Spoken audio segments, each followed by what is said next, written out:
Hello, this is the Lucas News with me, Kate McIntyre. On its residential projects, Lucas is speeding up its closeout process and driving a zero defects approach as part of the company's new concierge initiative.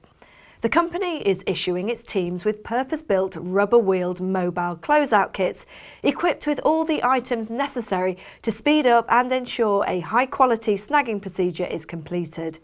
The kits include overshoes, signage, protective rubber feet, and a range of carefully selected sundry items to deal with the most common snags experienced by the Lucas team after 6 decades of working on some of London's most luxurious residential developments.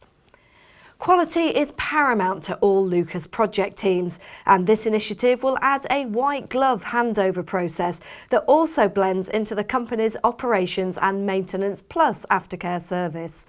It is complemented by the digital colour and concierge service launched last year by Lucas with AkzoNobel Dulux. The inspiration to adopt this visibility has been driven by Lucas's partnership with McLaren and its F1 motor racing team, where official race scrutineers check that exacting standards are met for the highest levels of inspection and quality. This new initiative from the Lucas team will provide reassurance to our clients that we are committed to delivering the highest level of quality enshrined in our working practices on every project. Lucas is stepping up its plans for commercialising its new line of off-site modular buildings called Toto by collaborating with Cityscape Digital to create a virtual reality experience. The technique is called Virtual Design and Construction, or VDC, and is already a familiar technology to Lucas on its major projects.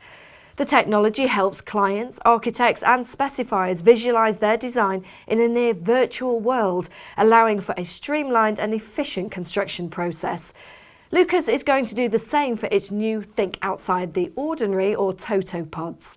Through VDC, it will be possible to experience Toto pods in a range of sizes and finishes in different external locations and environments, and with a full variety of internal specifications too. The opportunity to experience these prototype configurations will be available initially at Lucas's Innovation Centre. And finally, Danny Lucas and 4 senior Lucas managers have just completed an intensive Civil Aviation Authority-approved drone pilot's licence course. Not because they want to do the loop and show off to their kids in the local park on Sunday mornings, but because completing the course enables them to apply for their PFCO, Permission for Commercial Operations licence. Drone technology has advanced in leaps and bounds over recent years, and the potential for using drones in construction is enormous, as Danny now explains. So from a Lucas point of view, this is a really big thing for us to be doing because it's a big investment in the future of where we think technology is going. Drones are definitely here to stay. They're being used to minimise health and safety risks, and they're being even used now, as we've seen, to apply coatings. With AkzoNobel's Paint the Future, we've seen some amazing tech there. So I think to be ahead of the game is really important in construction anyway, and this is yet another area that we're driving innovation. Well, that's all from me for this week. The news will be back in 2 weeks' time, but of course before that, you've got the Lucas Show to look forward to next week. See you then.